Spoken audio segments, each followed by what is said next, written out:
The city of Tagaytay is a tourist attraction for local and foreign visitors. It is a vintage point of Taal Lake and volcano.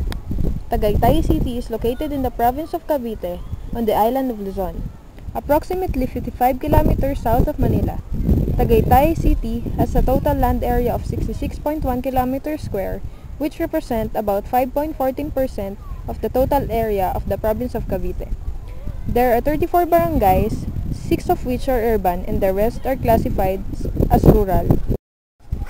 Tagaytay City lies on the top of the Tagaytay Ridge, which at 640 meters or 2,100 feet above sea level. It is the highest point in Cavite. The ridge provides a spectacular view of Taal Lake and Taal Volcano in Batangas. This view supports Tagaytay main industry, which is tourism. Tagaytay's playground is the popular picnic grove.